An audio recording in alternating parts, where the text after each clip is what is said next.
Namaku Selvi, umur 36 tahun, tinggiku 160 cm, dan berat 56 kg. Aku seorang janda diceraikan untuk wanita lain. Aku memiliki satu orang anak laki-laki, berusia 16 tahun, masih sekolah di kelas 2 SMA. Namun anakku sering bermain dengan teman yang umurnya jauh di atasnya. Suatu hari di malam minggu, anakku membawa teman temonia bermain di rumah. Ada sekitar 5 orang temannya. Mereka di teras rumah.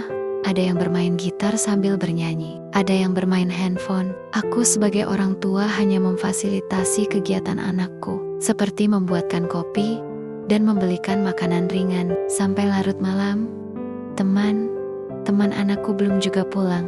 Entah apa yang mereka lakukan, aku sudah tidak memperhatikan, karena aku juga sudah mengantuk. Suara mereka juga sudah terdengar lebih pelan. Hingga jam 2 malam aku terbangun dan keluar kamar.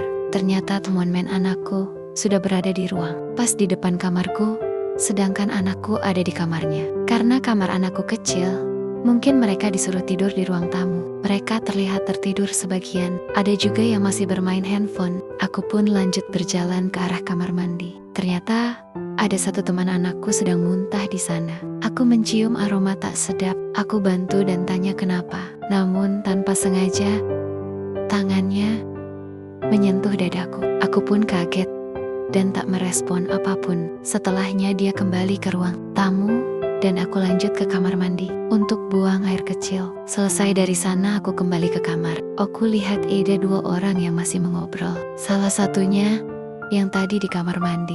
Aku lanjut untuk tidur. Setelah sekian lama seperti ada yang menyingkap dasterku. Aku merasa ini hanya mimpi. Namun tak lama, aku merasa ada jari yang bermain di apeoku. Aku membuka mata. Ternyata ada seseorang di sampingku. Dia teman anakku yang tadi masih terjaga. Aku berpura-pura masih tertidur. Karena aku sudah sangat basah. Karena aku sudah tidak tahan. Jadi aku sedikit mendesah. Saat itu juga, teman anakku langsung menaikiku. Blas terbenam semuanya. Terasa besar dan mentok hingga membuat aku gelisah. Dia bergoyang dengan lihainya. Hingga aku tak kuat menahan dan dia terus memompaku dengan kuat. Dan semakin cepat sampai aku kedua kalinya. Kali ini dia memompaku sambil menciumi leherku.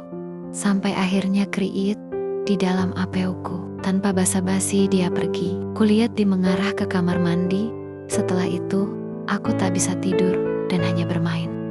Sekitar setengah jam, tepatnya jam 4 kurang, dia kembali lagi ke kamarku. Karena kamarku memang tidak pakai pintu, hanya hordeng. Jadi orang bisa bebas keluar masuk. Pas di depanku, dia bilang, "Tante, aku mau lagi." Tak sempat aku berkata, dia langsung memasukkan tangannya area bawahku sambil menciumi kupingku. Lanjut dia membuka semua pakaiannya dan langsung menibanku. Kali ini aku memberi perlawanan yang sangat liar. Namun kami tetap menjaga suara agar tidak berisik. Yang kedua kalinya dicukup kuat. Aku dibuatnya 3 kali bergidik. Sampai akhirnya dia pun menyemburkan laharnya di posisi aku tengkurap. Dan dia di belakang. Dia merapikan pakaiannya dan menciumku sebelum keluar kamar. Sejak saat itu hanya dia yang tak pernah lagi datang dan bermain dengan anakku.